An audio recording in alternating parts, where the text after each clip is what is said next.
कल हम चर्चा किए थे थायरिस्टर पर और थायरिस्टर के परिवार भी बताए थे, उसका पूरे टाइप्स बता दिए थे कि कितने प्रकार के होते हैं। और आज हम एसीआर लेके आया हूँ जो परीक्षा की दृष्टि से महत्वपूर्ण है और थायरिस्टर में मुख्य रूप से एसीआर यूज किया जाता है। ठीक है, तो थायरिस्टर के बारे में थोड़ा सा हम चर्चा कर लेते हैं कि थायरिस्टर क्या होता है। थायरिस्टर कल बताए भी थे, थायरिस्टर एक कंट्रोलिंग डिवाइस होती है और थायरिस्टर का एक रूप अगर कहा जाए तो एसीआर भी होता है।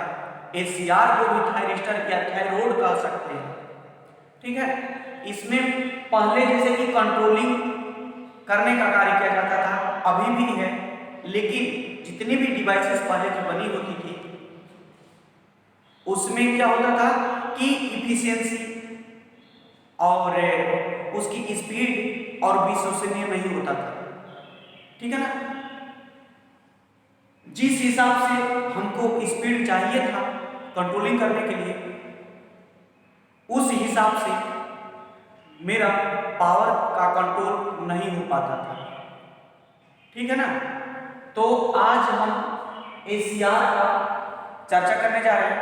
ये 1957 में 1957 में एक जनरल इलेक्ट्रॉनिक्स वैज्ञानिक ने खोज की। ठीक है, इसके बाद 1958 में मतलब कि बड़ी मात्रा में उत्पादन करने लगे। जो जनरल इलेक्ट्रॉनिक्स वैज्ञानिक थे ज्यादा से ज्यादा उसको क्या करने लगे, उत्पादन करने लगे, क्योंकि उत्पादन इसलिए करने लगे कि डिमांड बढ़ गई। पहले तो रिले काम करता था। रिले क्या करता है, रिले एक प्रकार का सेंसिंग डिवाइस है, वो सेंस करके वो उसको कंट्रोल करने का कार्य करता है। ठीक है, रिले एक प्रकार के सेंसिंग डिवाइस है। रिले एक प्रकार के मूवेबल पार्ट होता है और इसलिए उसकी इफिशियंसी और पावर स्पीड की जो पावर होती थी कम होती थी, इसलिए रिले यूज ना करके हम एसीआर या थायरिस्टर यूज करते थे।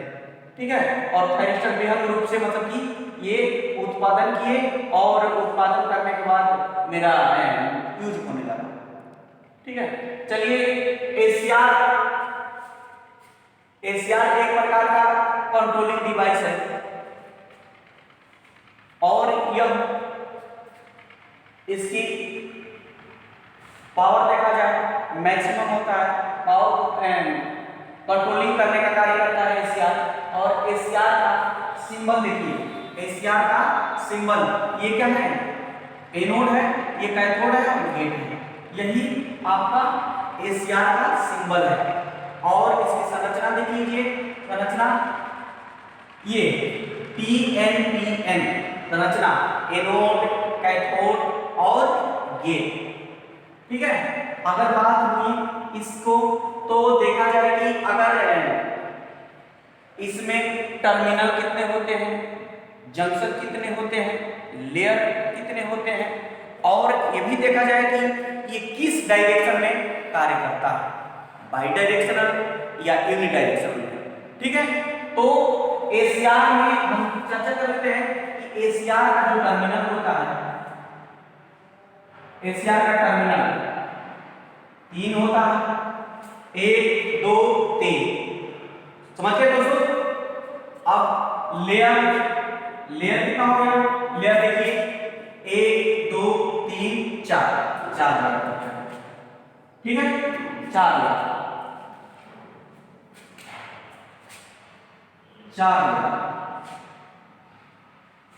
ठीक है ना, 4। अब चलिए टर्मिनल लेयर। अब बात आई जंक्शन की, तो जंक्शन कितना हो गया, 1 2 3, J1 J2 J3। ठीक है, तो जंक्शन कितना हो गया मेरा 3। ठीक है, अब ये कार्य करता है किस पर, तो वर्किंग पावर यूनिडायरेक्शनल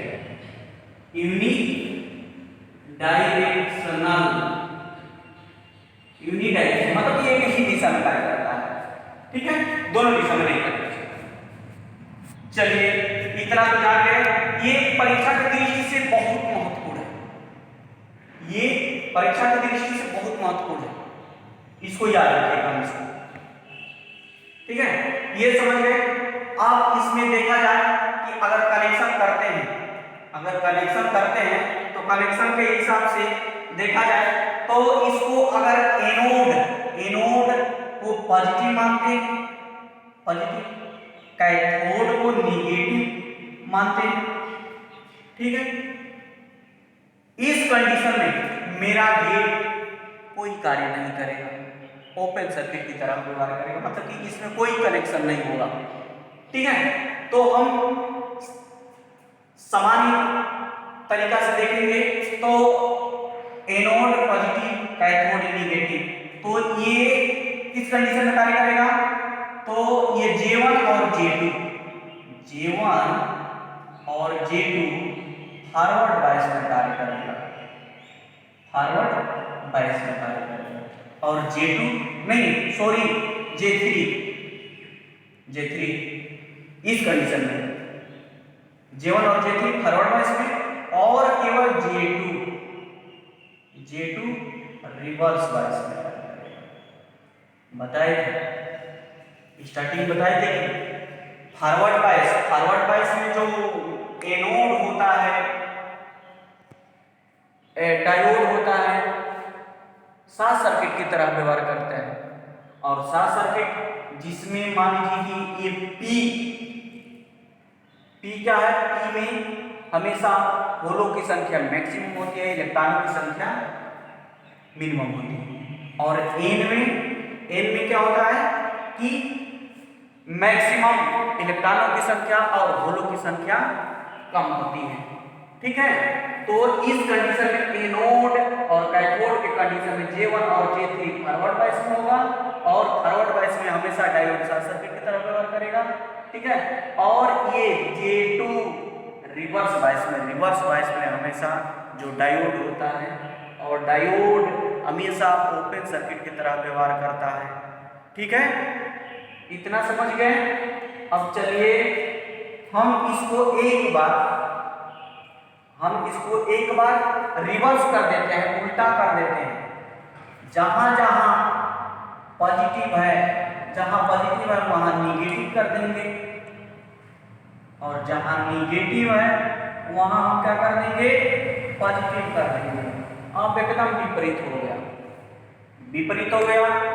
तब इस कंडीशन में कैसा व्यवहार करेगा, J1 और J3 किस तरह का व्यवहार करेगा, तो रिवर्स बायस में एनोड को एक बार निगेटिव कर देते हैं, यही लिख देते हैं।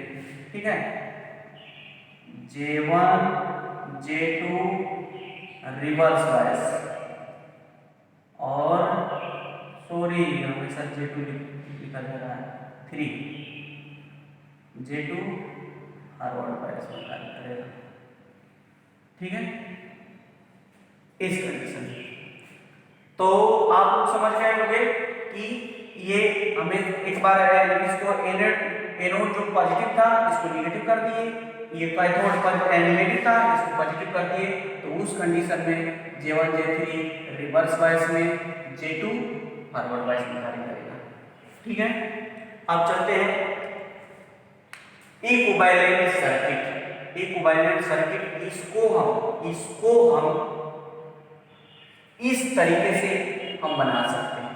ठीक है, equivalent circuit back to back, जैसे कि P एंड P को हम क्या कहेंगे, इमीटर, बेस और कलेक्टर।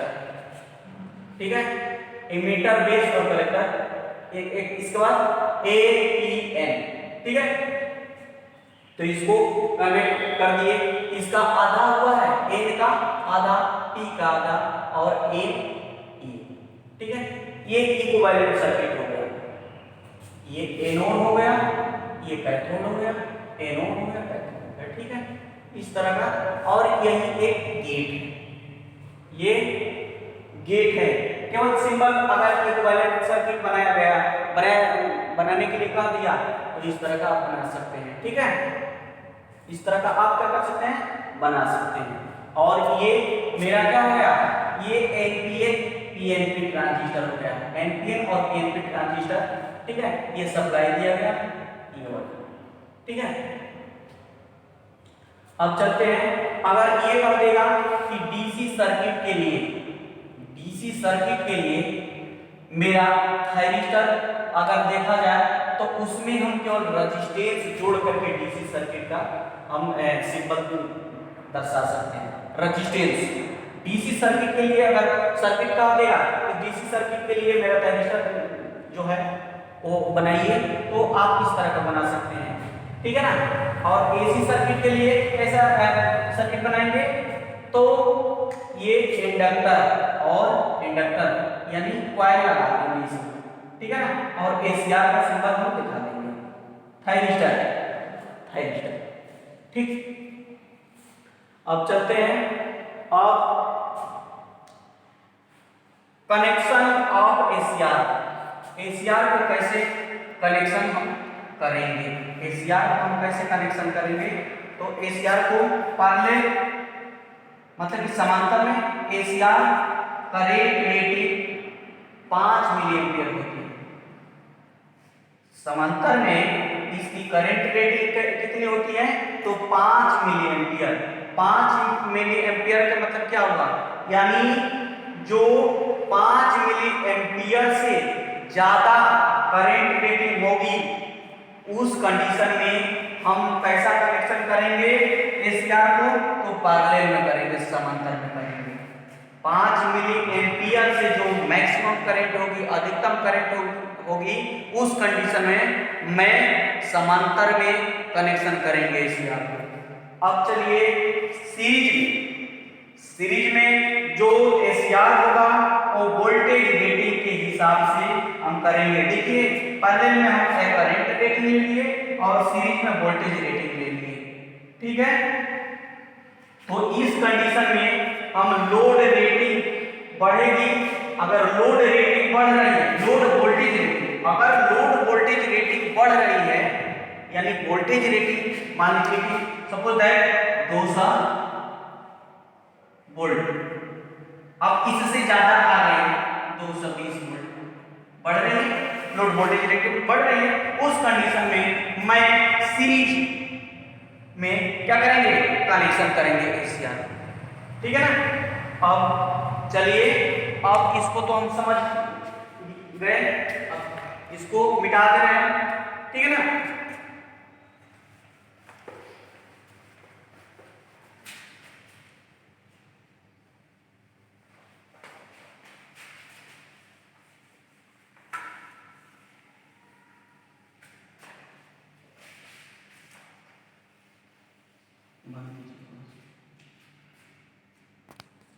बंद कर दे।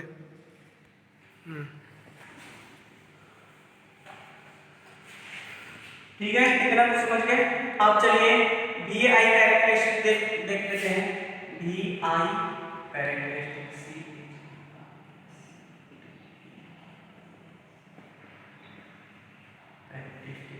यानी अभिलक्षण, ठीक है ना, वोल्टेज करंट अभिलक्षण।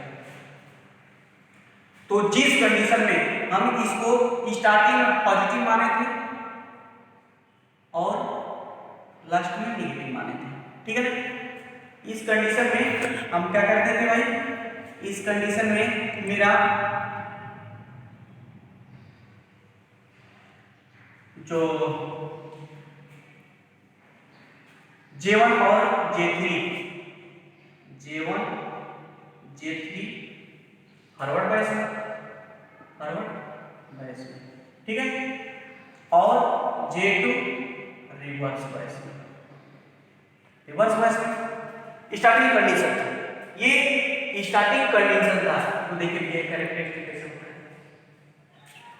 ये आई एफ मान लेते हैं, I F V F I R और वी आर। ठीक, ये आप लोग समझ गए होंगे कि आई एफ वी एफ और आई आर क्या है। तो आई आर यानी reverse current, reverse current, reverse current. ठीक, आई वी एफ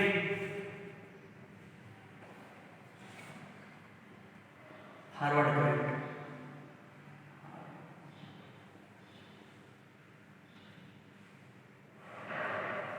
ठीक, V F forward voltage, forward voltage, V R reverse voltage. ठीक है, इतना समझ गए।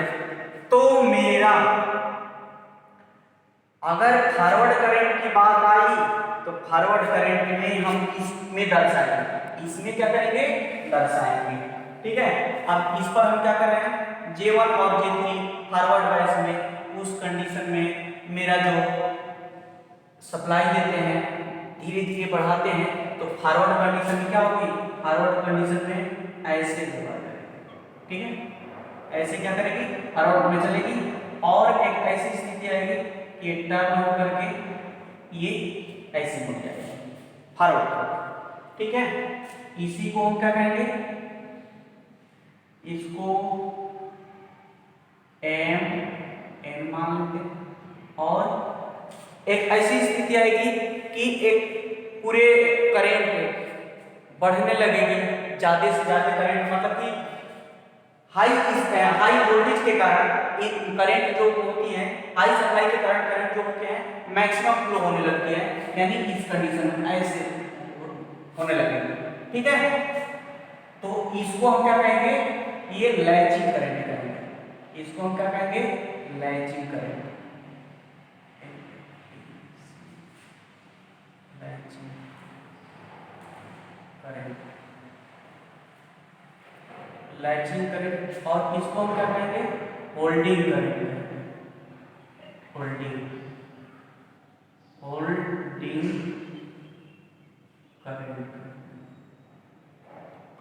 ठीक है, इसको हम क्या कहेंगे, लैचिंग करंट।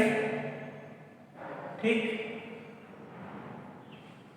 और इसको होल्डिंग करंट कहेंगे। ठीक, और ये तो हुई क्या, फॉरवर्ड वाइज की कंडीशन में, और ये रिवर्स वाइज की कंडीशन में। तो रिवर्स वाइज में क्या करेंगे,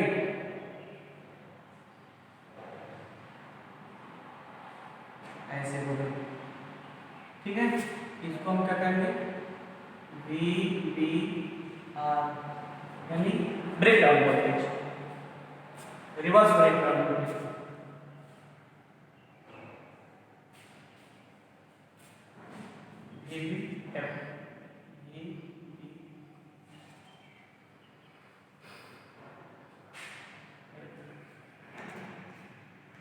ठीक है, तो ये इस कंडीशन में क्या करेंगे, रिवर्स वाइज कंडीशन में व्यवहार करेंगे। ठीक है, एक ऐसी स्थिति आएगी, एक बार हम इसको चेंज कर लेते हैं, नेगेटिव।